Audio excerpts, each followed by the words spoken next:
This is part 2 in a 3-part series about drawing necks, so if you haven't seen part 1, I highly recommend you switch over to that right now and give that a watch first. But in this video, we're going to take the anatomical drawings that we did in part 1, and we're going to apply them to some figure drawing from life, really from photographs. There's a lot to be learned from taking anatomical drawings and anatomical diagrams and trying to apply them to a life drawing and seeing how all those little muscles look on an actual human being. It's one thing to understand where the muscles go, but it's another thing to be able to draw them in a natural, believable way. And before we start, I just want to say that the point of these videos is really not drawing necks. The point is showing you how to take your anatomy from basic understanding through study and then through application into your own artwork. And you can do that with every part of the body, and this is how you improve with everything, not just necks. Be sure to like and subscribe for more videos like this, and with that said, let's jump into it.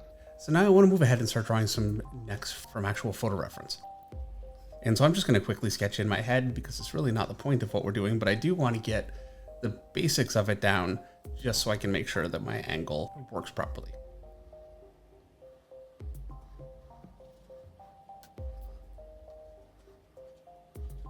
So there's my head, a pretty basic drawing. And now my neck, and I'm going to go ahead and use the anatomy that I drew previously and try and finish this. And then I'm going to see if I can reconcile it with what I'm seeing in the photo.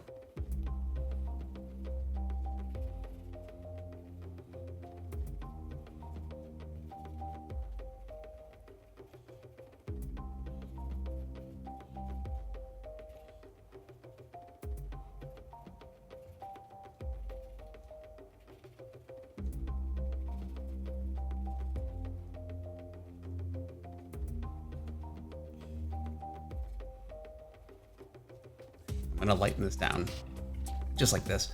I'm going to go ahead and start to draw something a little bit more tight.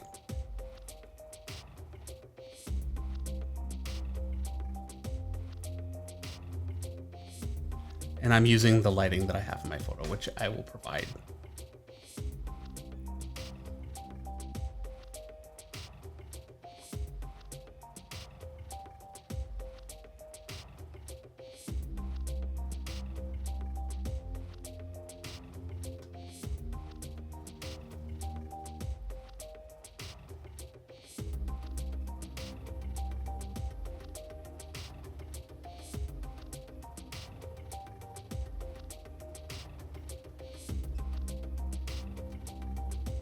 Now I've got my neck drawn in here pretty well.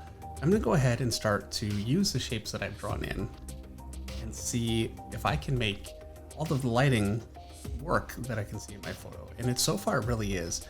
This form is really reading clearly for me. This form here is reading clearly. Basically shadowed out through here. Go ahead and simplify that whole area.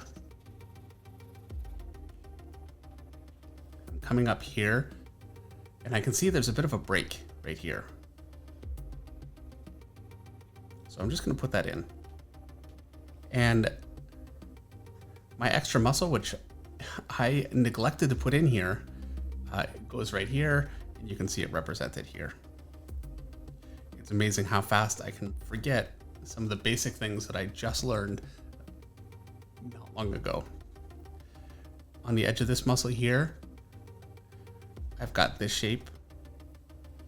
It's coming in just a little bit further than what I had drawn there. And then this muscle here seems to kind of connect into it, just like this. And I can see another bit of detail here. And I'm going to go ahead and erase down just a little bit where I feel like my detail is just getting a little too intense.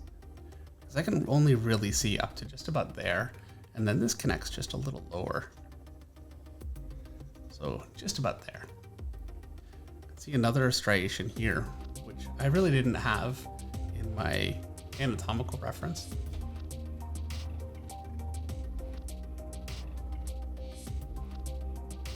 And for me, this area is appearing much more like that, with a bit of a shadowed shape here, and I think that this is really just pulling of the skin. That's my assumption. And I'm really not seeing any kind of indents or detailing in through this area here, so I'm just going to go ahead and leave that alone. And all in all, I feel like that worked out actually pretty well. The anatomy that I had set in the beginning corresponded relatively well with what I had underneath. So let's go ahead and try another one. Draw the head first, and the head slightly tilted away from us toward the top. See, already my proportions are pretty well off. I'll have to fix that in just a minute. My placement of my ear is not right.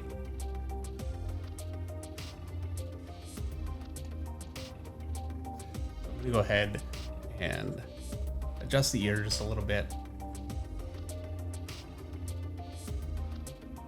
Just keep moving. I'm using simple shapes, and I want to keep this. And I want to keep this fairly gestural.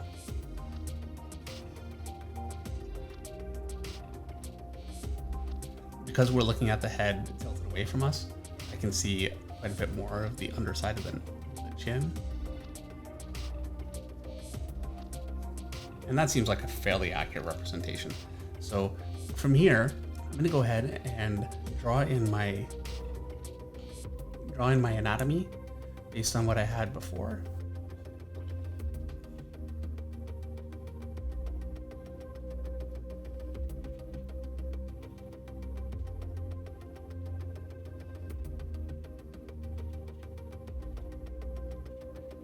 And I noticed this came down fairly low, so I want to do that here and try and learn from this just a little bit every time. I've got a tendon, kind of a muscle. I assume it's a muscle, but it's a shape right here. It's really ultimately what's important. I can see that same muscle reflect again on the other side.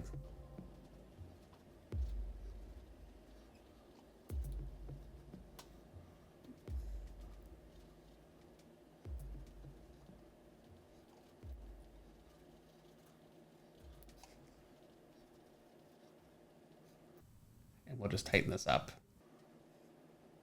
and use essentially the lighting that we have in the original, a simplified version.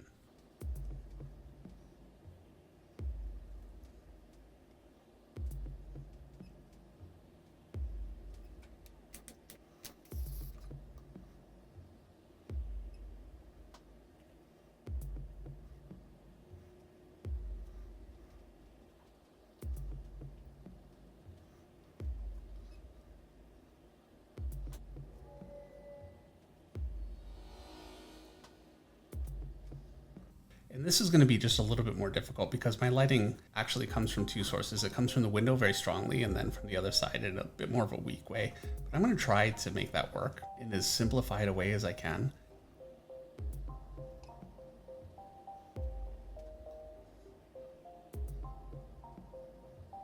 Because I'm only working with straight black and white, in a lot of ways what I need to do here is the equivalent of running a threshold. So I'm just worrying about the darkest darks and the lightest lights. Everything else I'm ignoring. So while it gets a little darker up in through here, I'm just going to let that go. Now that we have that, I can start to draw in my neck. I've got a pretty good shadow shape in here, defined between this shape here and this neck muscle. And then this shape shadows out through here. And now this shape here, this muscle here, is going to shadow against the ear, and it would be dark all the way back, but I have another light source, and so I'm going to try and represent both of those. And so that gives this one a core shadow here. And I've got this muscle here represented, and in the picture, what I'm really seeing is much more this overall shape here. And so I'm just going to go ahead and put that overall shape in and see how it works. And now this muscle here, I can see pushed up against this muscle. And I'm really lighting entirely from behind at this point. This shape here, it's going to connect in and come in pretty close to that muscle there. I want to bring this in just a little bit more, and I'm really rounding through this whole center area. This is really unusual lighting for me. Not something that I would ever normally do.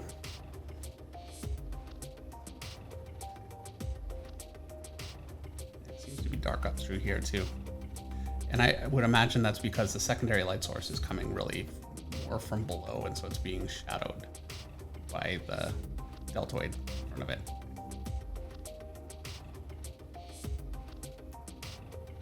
Just a little kick of shadow for that, for this muscle on that side. And that's basically gonna do it.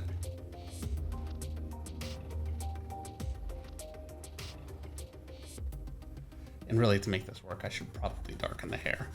It looks a little odd.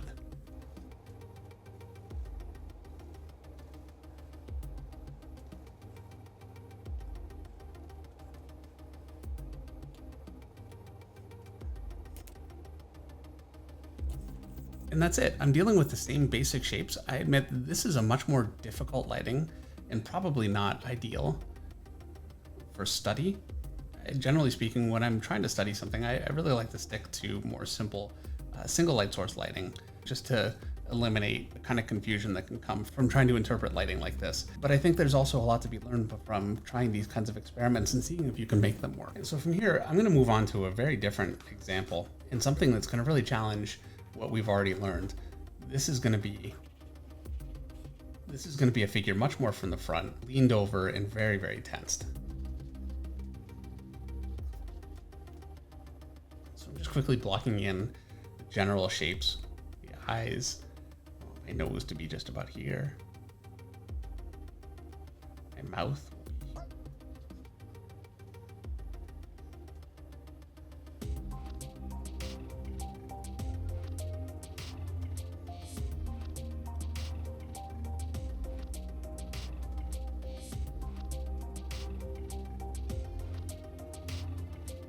And now my neck will come out just about at this angle here, not really too extreme an angle.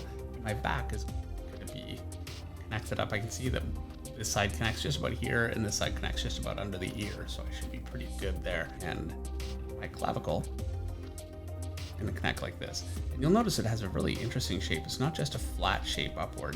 It has a curve this way and then another curve before it joins into the deltoid. The same thing on this side. And simple things like that, getting these sorts of shapes to work, can go a really long way toward making your anatomy look much more believable.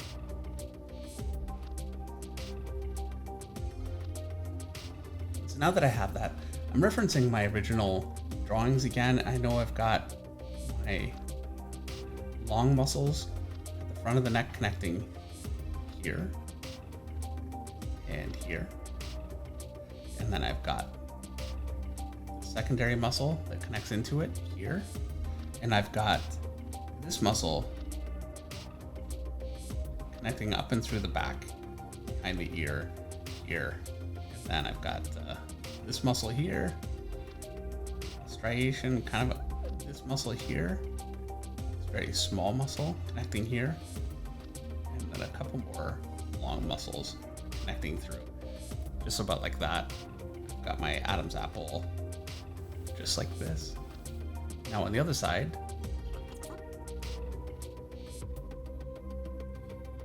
and then I can see just a little bit going on in there. And so let's go ahead and use our actual picture here and see how we can define this.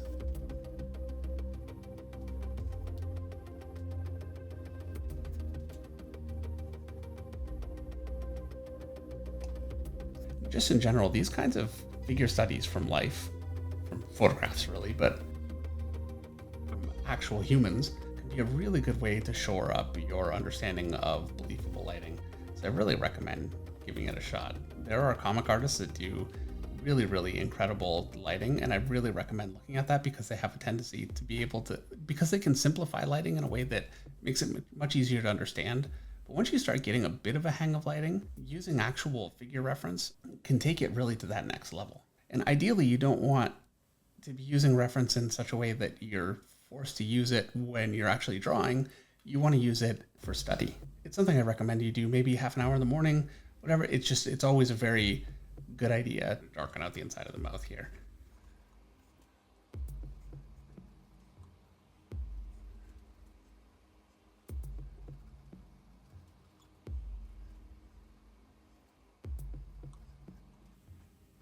And And I'm just going to go ahead and simplify the hair.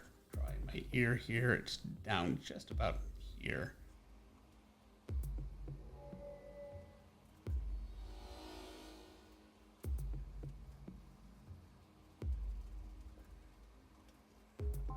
And now this already is going to start to present me with some interesting challenges, because I've got this muscle structure here represented like this, and then it bumps up against the clavicle here, which gives it this shape. But then I can actually also see a muscle along the back here, which we weren't really working on earlier.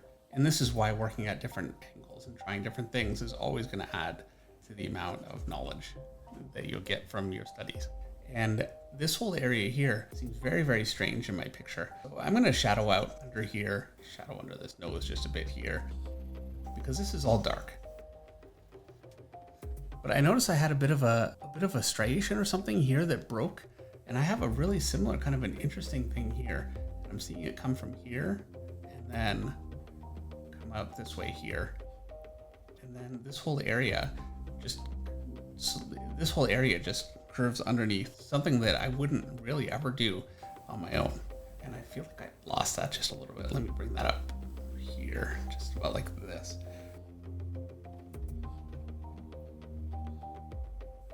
Now this muscle here has a pretty good shadow on it. And then I'm really fairly light through here, with just a few small shapes that really make very little sense to me. And this is where it can be really difficult worrying about the exact placement of really small muscles and small details, because they can be so incredibly changeable. And so that's what I've got for my reference. It's fine. Let me just finish out just a few more details just to really bring the whole thing together just a little bit.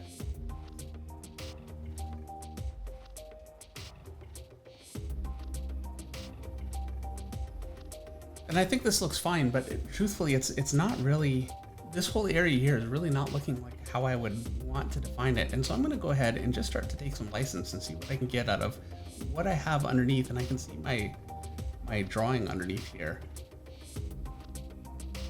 I'm going to see if I can make it work better, just for the sake of my drawing. And so I'm using some of the shapes that I know are there, seeing if I can just make this come together a little bit more cleanly. In this area here, I don't like, I'm just gonna go ahead and fix it. This muscle coming in here, this connection here. And then you can see some of these other muscles connecting up.